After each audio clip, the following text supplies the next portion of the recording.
Ngiyalikhetha uNyazi lezulu. Babingelele abangcwele bonyazi ngaphansi kwelikhulu igama lonyazi. Amen. Umfana wakambili lo, uthena umshumayeli angivule. Ngiyacela uShembe angiphe amazwi, angikhumbuze indaba zakhe esizwile sibancane. Ngiyacela. Ngicela ukudlula esihlabelelweni sika-90.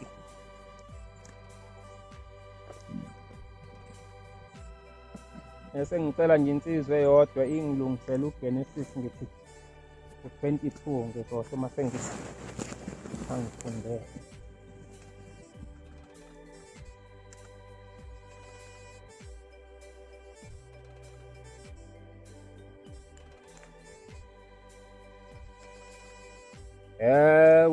Ekufikeni kwethu kulelizwe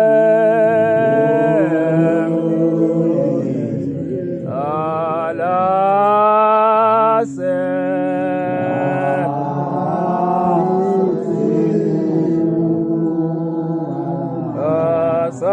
asazula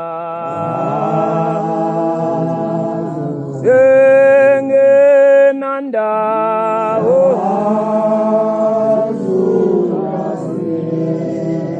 nandawo la Kosi yengapla umlakona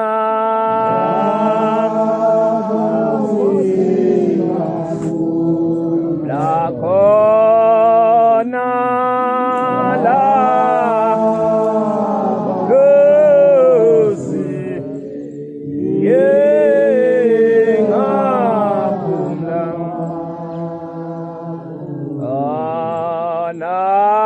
anake pawino Kose Jehovah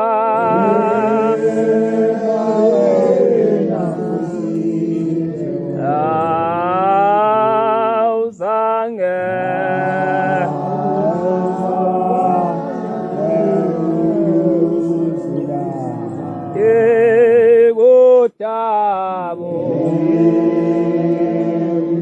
Kadabu weni wetu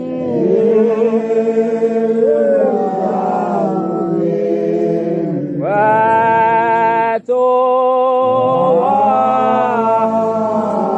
selo londoloza ozanjalo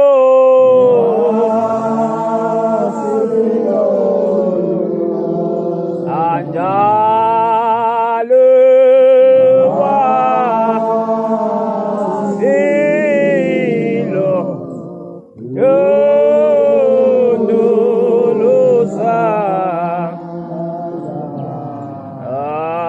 namhla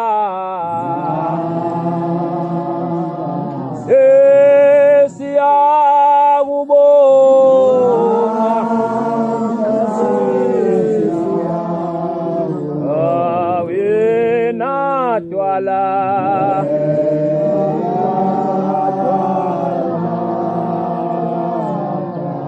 awena mthunzi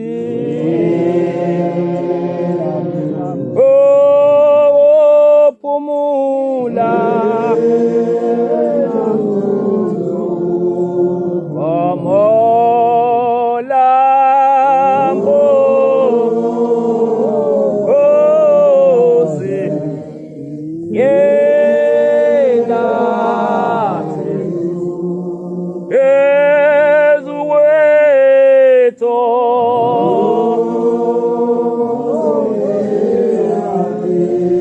Awe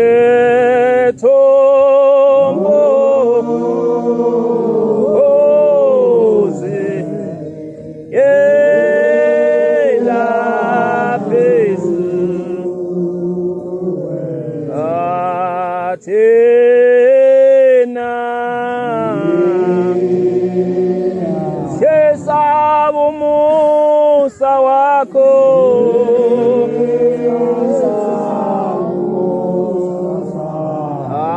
awehlele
Amen. Ngiyabonga abangcwele ngokungilekelela ngokuhlabelela inkosi engathi ngamkhumbula kuwo konke okunihluphile. Ngiyacela uBhombela ngikhumbuze nje iy'ndaba ey'mbili ey'ntathu engingayikhuluma phakathi kwabangcwele bese ngihlala phansi. Kodwa abangcwele lesihlabelelo siyangithinta ivesi lokugcina. Uthi uNkulunkulu usiphile umusa. Akazi noma-ke siyowugcina yini. Ma usehlulile siyokwehlela ulaka. Kodwa ashonga ukuthi lolu laka liyoqhamuka kanjani. Akufuzile ngabe khona iNazaretha eliswele. Ngiyasola ukuthi lolu laka lwehlile.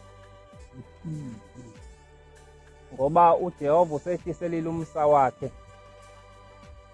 Kodwa khona izinto okubona ukuthi wayikhuluma uHlembe sasamphikisa. Isibonelo nje wathi uHlembe nginibhalele iy'ngoma zawu-242. Izona abantu abami eniyosonta ngazo uma nidumisa mina.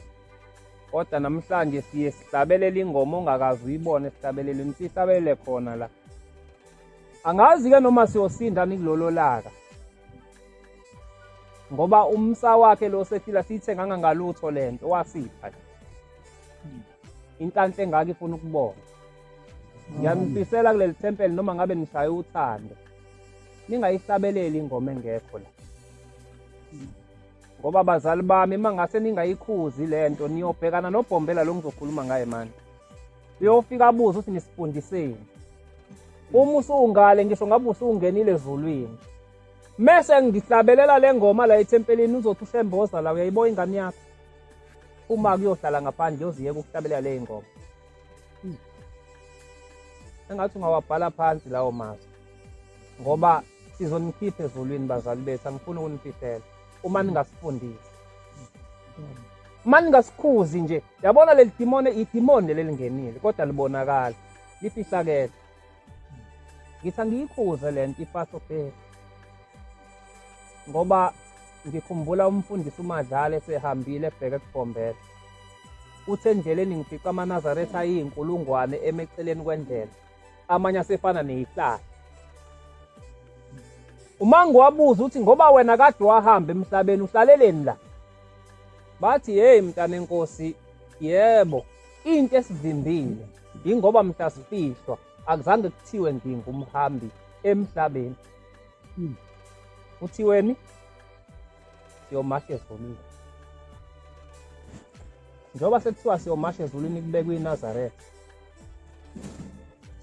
asibayise ekhaya. Ngithi angikukhulumela ukuthi abaye ekhaya. Ake ngibuye kuBhombela-ke ngoba sila, kodwa kuseyo umsebenzi wakhe nawo lo ukuthi angiyikhumbuze leyo. Amen. Shembe usebenza imfihlakalo neNewcastle.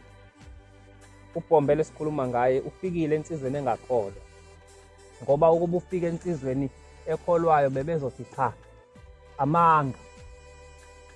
Ibona into emhlophe iyiza phezulu ihlele egcikeni lensizwa kuyisabatha njengoba kuyisabatha nje. Yehla uthi mayibuka lento afika athi gqi phansi umuntu. Ugqoka isigqoko nomjibho omhlophe. Kwambingelela uthi ngavuma umasonto lensizwa. Uthi ngavuma uthi uyangazi mina uthi ngathi angikwazi. Kwathi mina nguShembe lo wokuqala. Mntanami ngifuna ukukuthuma. Bengithi ngiyosonta lapha phesheya kulela thempeli. Kodwa ngoba labantwana inkonzo bayibize seshayile uKwarathu ngeke ngisasonta nabo. Sengiye enkulisi. Hamba ufike ubatshela ukuthi abantu ababiza isonto inkonzo sewushayile uKwarathu akabikho uShembe bababodwa. Ngithi angikukhulume lokho ngoba abadala bayakwazi. Kokwenzeka kugcotshwe umuntu onganganami angakwazi lo ukuthi isonto lala ekhaya libizwe ngoKwarathu. Bese ningene nilinde uthi abantu abalibize sekushayile leso sikhathi akasonti. Amen. Wathi uBhombela ngosuku lokuqala lwenyanga, mntana enkosi mawunosize ekhaya kukhona into ebophile. Woza la ethempelini ngosuku lokuqala lenyanga, ufike usebenze uthandaze. Nangosuku lwesikhombisa lenyanga, mali ngekho nje ngesabatha, ofika uzosebenza la emzini wakhe. Uthandaza uthi lezo insuku uyibekela ukunqoba izinsiza ezibhekene nathi mana. Cela ungifundele leyo ncwadi ngizohlala phansi.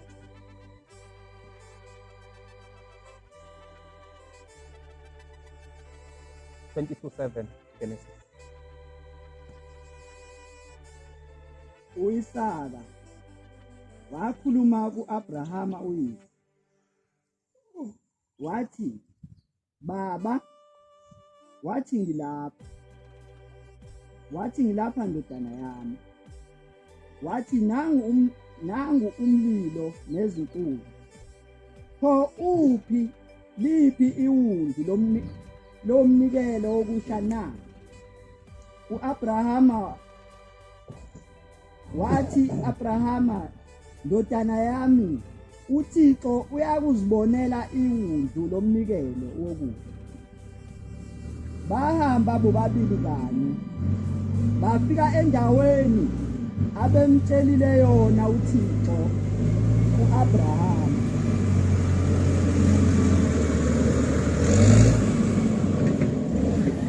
U-Abrahama wathi walakha khona ilali, walungisa izinkuni, wambopha u-Isaka indodana yakhe, wambeka eladini phezu kwezinkuni.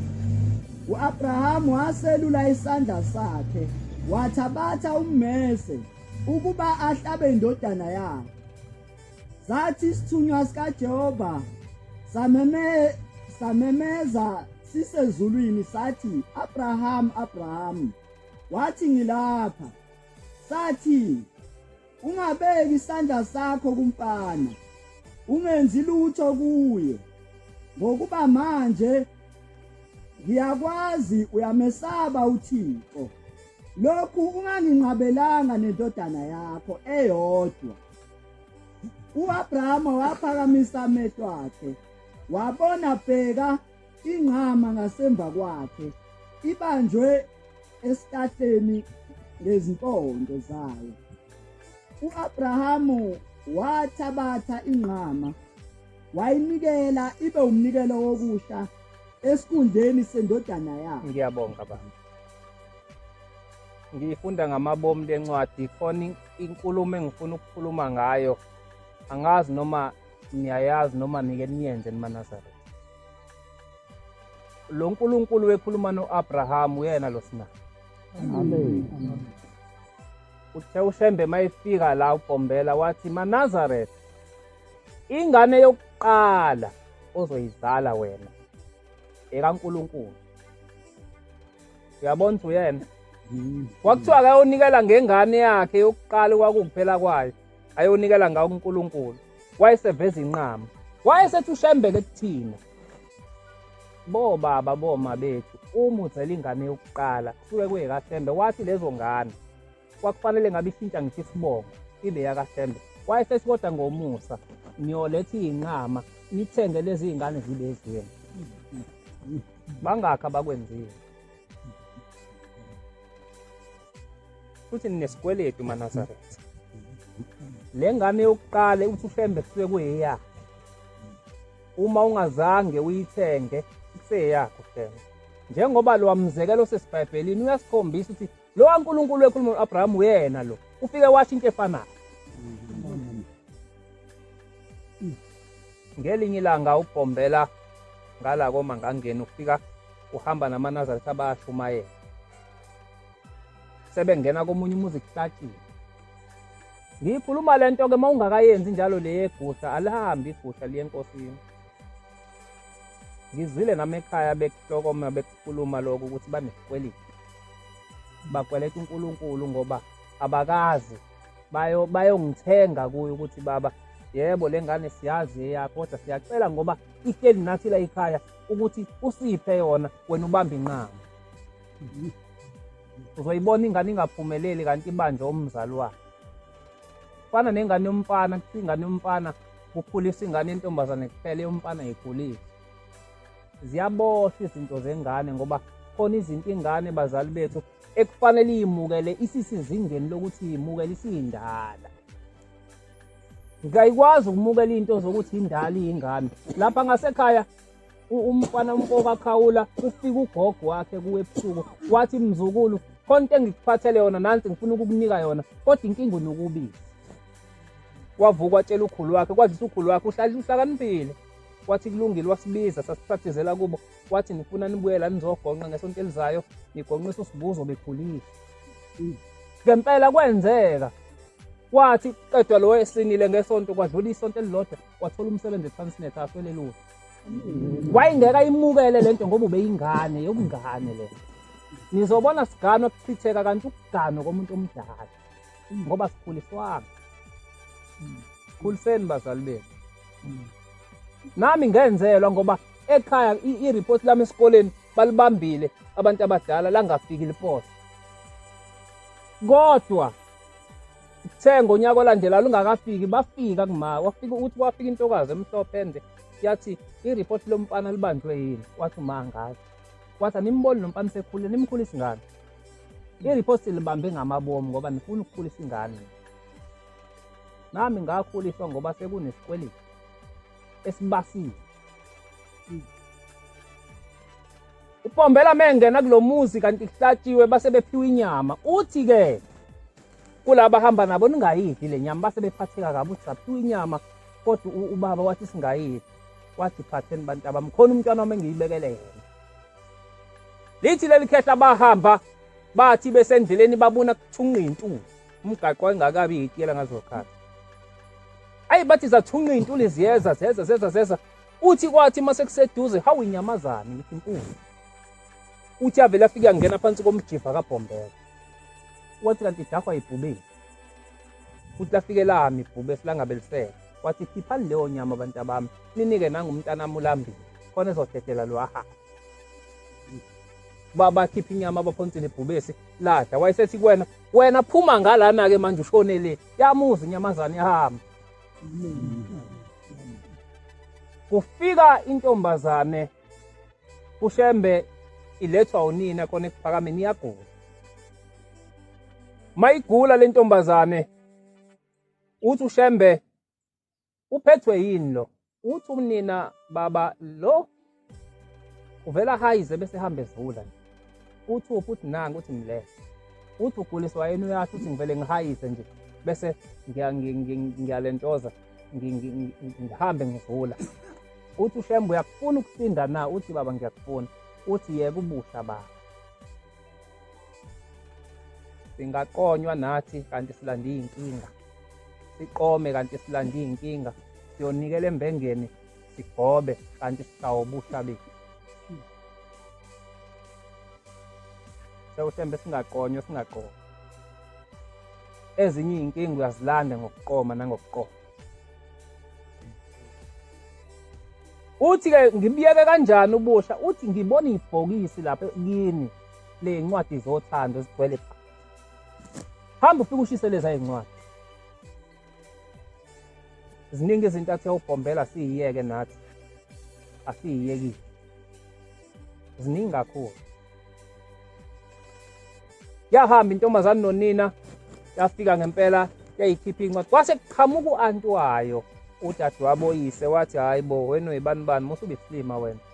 Ungayishisi zonke le ncwadi. Uthi khona yayibhalwe kahle. Angazi wena ku WhatsApp uthi azikho incwadi zothando. Angazi. Ngoba phela ngasasikhathi kwakubhala ephepheni kodwa namhlanje kubhalwa ku WhatsApp. Azikho incwadi zothando ku WhatsApp. Wafike wayishisa ngempela zasale ezu2. Wasephinda kuyena uShembe uthi akobuya. Uthi mayisefika kuShembe uthi mntanami uyishisile incwadi. Uthi baba ngizishisile. Uthi zonke. Uthi baba zonke. Uthi wemntanami ngesikhathi ngithamba oshisa incwadi ngikhiphe ingelosi ezu2 ebeyihamba nawe imbili. Zibuyela zangitshela ukuthi wena uzama uyishisa zonke incwadi. Mawufuna ukuphika delete WhatsApp.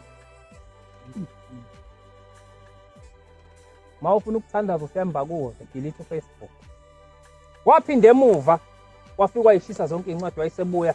Uthi uShembe wabusisa amanzi wabusisa uVaselina wamnika wahamba lo mntwana wayeseqala ngisho ukuphucuka isikhumba wamgeza inyawo sabuyela isikhumba sasona kwase kuthiwa akadla amafutha. Wayesefika uShembe ekhathiwa ngalolanga waphala izinto engathi inyoka wathi mntanami usuphilile kodwa ungaphindele ebusheni bakho. Siyazihluphekisa ngoba uNkulunkulu siyamdedisa kithi ngezinto esizithandayo yena angazifuni. Fana notshwala nje wathi uShembe singabugazi. Wathi asokwenza inkonzo kaMahlukanandlela. Uthi uShembe mawusuyinazaretha enza inkonzo kaMahlukanandlela. Ubize bonke omakhelwane uhlaba inkomo la ube nenqama la. Ubese imelo umfundisi wakini uthi ngalelo langa uyosukuma ubatshela uthi bantu abami mina sengikhethile ngiganile ngigana umakoti ngigana umyeni ongenasizwe. Izona lezo zinto ezisidonsele emuva. Okugcina kwafika umlungu elethe indodakazi yakhe. Mayefika uyambuza ukuthi yini ukhetha ukumletha la. Uthi sengihlulekele yonke indawo. Wathi wayifakwe endlini leyo ndlu leyo ntombazane yawabulala wonke amawindi. Yaphuma ngewindi yabaleka. Wathi uShembe ayilande yaphinde yafakwa khona. Kwathi kusonto ngelinye ilanga yayisigibele esihlahleni ifuna ukuzibulala. Wakhuluma naye iphezulu esihlahleni wathi nina amadimoni eningikholelele ngane phumani kuyo. Aphuma amadimoni yekhe ingane. Wayesetshela uyise wathi yayibona ingane yakhe isiphilile. Wangakholwa umlungu. Wathi ngifuna ukukukhombisa isiphilile. Wathi hamba wena uye ekitchen ufike ungenzele itiye. Yahamba le ngane yafika atshela amakhosazana esekitchen ukuthi umkhulu uthe ucela itiye balenza basebeyinika. Yezi liphethe ngetray. Ithe mayiqhamuka la yayisibona itafula likhe yabeka itray phansi ehamba landa itafula yafika libeka la isithatha itray yabeka la waliphuza ubhombela. Uthe meseqedile wabuya wabeka inkomishi la. Yabuya yabona ukuthi useqedile yabuya athatha itray elihambise ekitchen athatha itafula elisusa. Wathi yabona sephilile. Wabonga umlungu wabona ukuthi uShembe uNkulunkulu. Imisebenzi enjalo esihlangene ngayo. Nakho kokugcina uShembe esindisa elinye ikhehla elalingezwa nalokukhuluma uyise. Uthi lo baba kuthiwa wephatha i-briefcase eyayinosafara phakathi abagugile uma ubunga athathe besikwa ngesikele. Uthi lobu bufakazi bokuthi uShembe uNkulunkulu. Mina ngasi esitimeleni. Ngathi ngithi ngigibela isitimela kanti sesiyasuka sangishova ngaphansi. Uthi kwakuthi makufanele isondo lesitimela lingigayise kwakuqhamuka umuntu onesandla esikhulu kabi afika abeka isandla isondo lesitimela ligibele phezulu kwesandla. Uthi ngathi ngekhothi yokugcina ila ngezwe khona le ndoda ubani. Uthi kwaqhamuka ubaba wathi kodwa Shembe le ngane uyisindiselana ngoba yizwa bengifuna ize la ngikhona ukuze ngazi ukuthi mina ubani lo ngisindisile. Uthi ngezwe sekuyikhothi yokugcina ukuthi kanti uShembe umuntu onjani lo nesandla esikwazi ukuthi asibeke isondo lesitimela ligayise yena mina ngingangenzi lutho. Labo safara ke babegqobhozwe amatshe kajantshi lapha. Uthi ke ngifuna ababofazi muphika ukuthi uShembe uNkulunkulu. Elinye ikhehla nalo liyonikela enkosini uBhombela. Wathi mayese eqedile ukunikela lomkhulu useyambuza lo muntu uyikhehla mdala kunoBhombela. Makuthiwa uShembe uNkulunkulu aqanjwa manga ngoba leli khehla lalidala kunaye ikhomba ukuthi lazalwa kuqala engakabikho ngokwenyanga. Uthi uShembe mntanami njengoba wena ungenawo amazinyo ashona azaphume wonke. Uthi mayephendula lomkhulu uthi baba aphuma ngimncane ngineminyaka ewu8 avela aphuma wonke. Uthi uyazi amazinyo akhe akhishwa yini? Uthi baba ngazi. Uthi amazinyo akho mntanami ngadinwa mhlazane nibophela inkabi nomkhulu wakho. Umkhulu wakho zamgcoba inkabi wena wahleka. Ngase ngidina ukuthi lamazinyo amahle kanje ngikuphe wona uhlekela into engafanele ukuhlekela ngawathatha wonke. Nkosi bosenikiswe.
ilondoloza njalo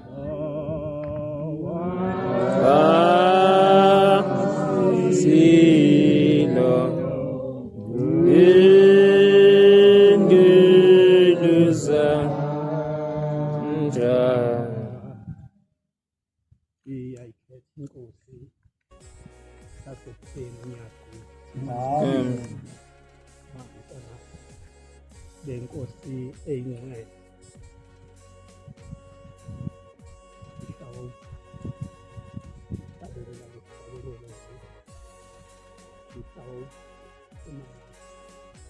ifuneke inkonzo wathi ngimsiza ngimnika umsebenzi ke ongelula nokho umsebenzi onzima ngoba ufuna manje siziveze ukuthi sabona ukufika kwethu kulobu buNazaretha sasifike nje intoni esasiyibonile bantwana basezulwini libonge kakhulu insizwa yakwethu emazwini eseyiwakhulumile amazwi engithema ngizihehla ngizihlehlisa umqondo ngibuyele emuva ngabona ukuthi hayi ngiseyingane kakhulu futhi hayi ubungane bami ngisazifanela naleya ngane egasa ngoba kusho ukuthi la eNazaretheni angikokwazi lutho engikuzwile namhlanje uvuse amanxeba amaningi ukuthi kanti lo nkulunkulu esimlandelayo uba siyabonga sizwa izwi ushembu kulethe ngamabomu ukuthi woza lathi namhlanje kulomuzi wasemthandazo uzosilethela lezi ndaba ozilethile azizincane zinzima futhi ke angazi noma sofika yini la kufanele sifike khona amaNazaretha ukhona indaba lensizwe ithintile uyabona maye thinta ingane yokuqala ukuthi kanti wena mzali usuke ujabula kangaka nje uzihleni ukuthi uzele ingane ngiyakhumbula indodakazi yami ngendlela engangijabule ngayo ngithole intombi ngangijabule lento eyayidida umphefumulo wami kanti kwangeyona yami kaNkulunkulu kwangeyona yami kaNkulunkulu ngathi nangasikhathi sengithola insizwa elama yona ngathikabula into eyisimanga kanti kwangeyona yami khuluma ngena engishayisa ngoba ngoba namhlanje iy'ngane zami ngiyakhetha ngiyabheka ngibona izinto eziningi nje ezifuna ukuvuleka ezinye ziphinde zivaleke ukuthi kanti ukuyimina ukhona into engingayenzanga enganeni yami ukuze izinto zayo uHembe azidedela sengikhumbula nezinyanga engadlula kuzona ngoba ngithi ngizama ukulungisa izinto futhi kanti ngangiye endaweni engafanele ukuba ngiye kuyona ngoba ngithi ngizama ukulungiselela ukuthi ingane yami iphume umnyama kuyona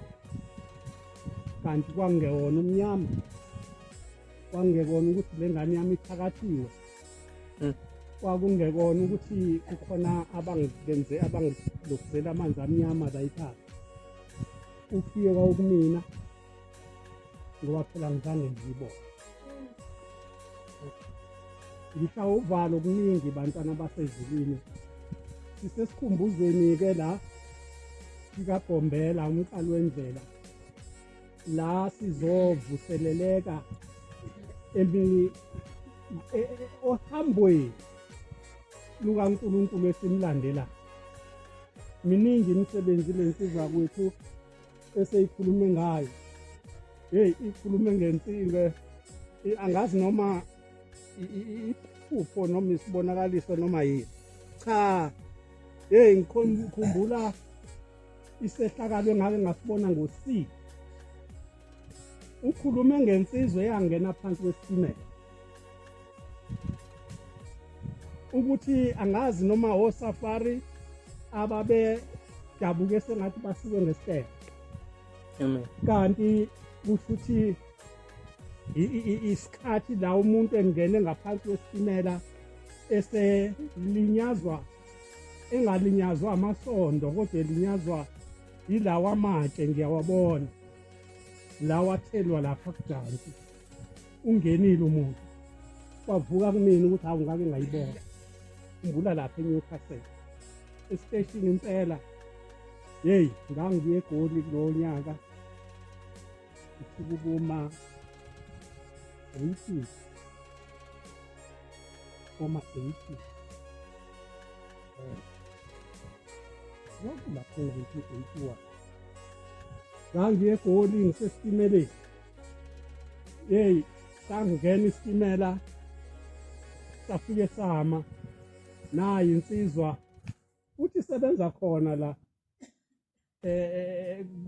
kumjana liyansizwa into engayibona amaNazaretha yashisithombe esinzima kakhulu emqondweni wami ngibona umuntu engena ngaphansi kwajana bethi ungena esitimeleni ubambelela kule nsimbi le la emnyango saphunyuka isandla kanti ungena isitafu isitimela sesisuka uthi yaduma uyangena ubamba la yavela insimbi yangabambeki umuntu avela washona la ngaphansi kwamasondo esitimela la ngaphansi savala amehlo so awusathelile sahamba isitimela ngoba siyini mase sisukile sahamba isitimela sawuqeda ulayini silunguze ngamawindi simpabaza umhlola wento esiyibonile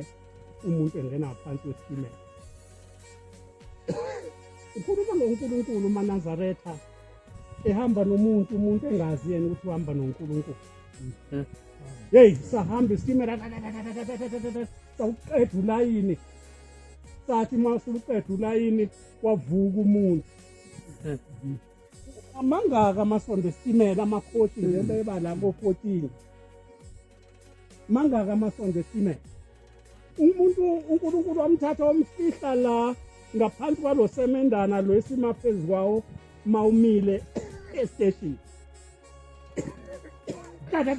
saphuma isitimela wavuka umuntu waphakama umuntu eluleka umuntu simbuka ke manje sesivulile isitimela sesibuka wadlula umuntu waphakama wagibela la eplatform wama maNazaretha yini masikhuluma indaba zikaBhombela umsebenzi lwana engawubona ngamehlo ukuthi uHlembe yakwazi ukukhuluma nabasezulwini aphilisa umuntu ngendlela enzima kangaka thina ke la uNkulunkulu wasithanda kuleli izwe lakithi ezweni lasentangweni ngikhumbula indaba eyodwa ngizokhuluma ngayo bese ngihlala phansi ngoba uthe uMshumayeli inkonzo yeyinsizwa khumbula indaba eyodwa manje mina yokuthandwa uHlembe kulesizwe sasentangweni uHlembe efika la kuleli izwe lakithi wathi unyaka owawumubi kakhulu ezweni lasentangweni unyaka kwakuboshwe ngawo inkosi yesizwe sala entangweni iboshwe lisa eyayibezi ayithatha amabhunu ayifake ejele mayifake ejele amabhunu kwazwakala ukuthi lecala lakhe libi kakhulu kwabukhosi kuyena buyaphela inkosi uMdibaneni yalesizwe siphelile ukukhosi kwabona buzophela. Ngikhuluma indaba ke kaNkulunkulu esimlandelayo ukuthi kwathi ma induna sezibonisana kwabonakala ukuthi asikho isizwe esingaba isizwe inkosi ingasekho. Induna zalesizwe zavuka zahlangana zasukuma zaya emzini oyingcwele ePhakameni zayobika udaba ukuthi hayi enhlangwini sinesehlo esinzima inkosi yethu ibosiwe futhi ke ithemba lokuthi izobuya asinalo ngoba kwenzeke isimo esinzima kakhulu. Amabhunu asengazathi azokuthatha kwabukhosi kuphele esizweni sakaDlamini. Bantwana basezulwini indaba enkulu eyenzeka bafike bakubika lokho futhi uBhombela okwafika kuyena nomdaba wabe sethi yena hayi ngizwile inkosi yenu ngizoyikhipha ejele asikho isizwe esingahlala singenayo inkosi. Kusho uBhombela umnikazi wabantu abantwana basezulwini. Uma seshilo njalo uBhombela bebuya abazi noma uyena ozwe inkantolo afika ikhulumela inkosi kwenzekeni. Kanti uNkulunkulu akahambi kanjalo bantwana basezulu. uNkulunkulu ukhulume lapha ebuhleni aqede lapho mhlawumbe akhulume nezwe ongeke uzulizwe kahle athi inkosi kubusile. Futhi wayasho njalo-ke into yasezulwini yathi inkosi yenu ngizoyikhipha ejele. Kodwa okukhulu kakhulu ukuya kwey'ngilosi zasezulwini la inkosi eyayiboshelwe khona kuthiwa yayiboshelwe la emzini. Kuthiwa-ke uNkulunkulu wathumile lokhu. Le ngilosi zazi uhlobo lwamakhosazana okuthiwa inkosi yasenhlangwini yabona nje intombi zingena ngembobo kaPhiya. Ungangibuza ukuthi imbobo kaPhiya ingakanani ukuthi ngingangena umuntu. Kodwa kuthiwa zangena ngale mbobo zangena zafike zahlala lapha kwa inkosi yasenhlangwini zaguqa zahlabelela isihlabelelo esingakwazi ukuthi zahlabelela zathini. Zathi maziqeda ukuhlabelela zabe seziphuma futhi ngembobo kaPhiya. Zaphuma zahamba. Maziphumile ngakusasa yamenyeza inkosi. Idibaniso wamemela wasabela. Kuthiwa wabe sebizwa emantini eyayiphethe icala lakhe ngaleso sikhathi. Yathi manti Nkosi yasenhlangwini icala lakho liphelile bantwana basezulu. Ngoba kusho bani? Kusho uBhombela. Amen. Indaba enkulu leyo ezweni lasenhlangwini. Le ntaba esikuyona nsizwa kwethu, le ntaba le esikuyona kuthi uphepha igama layo. Amen. Le ntaba esikuyona intaba lokwakuye ukuthi mangabe komise kakhulu izulu amagumbi indawo zonke ezakhele la yayaziwa ukuthi yona ntaba okufike kuzocelwa kuyona imvula. Ukhuhluke kuziwe la zithi maziphinde emuva izalukwazi ziyofika emakhaya linethe. Amen. Into eyayenzeka ke siyingane sikhulu. Kodwa ngikhuluma indaba yenkosi uMdibani, inkosi uyise wale nkosi eKhothele. Uthi yena ngiyathanda ukuthi uHlembe ayisebenzise liyantaba. Kusho inkosi yasenhlangwini yanikela ngale ntaba namhlanje sekuwumzi omkhulu kakhulu. Amen. Bantwana basezulwini ngisho ukuthi ke kunezinto eziningi okufanele sizibheka bese simbonga uNkulunkulu ngazo. Abantwana basezulwini akungabi kuningi ke nizokukhuluma ngoba nesikhathi akukhona esami samshumayeli ney'nsizwa esinazo ziningi okungenzeka ukuthi ngibambe indaba ezinkulu ezingaphezulu kwalezi kade sebezilalelile. Inkosi ibusise. Inkosi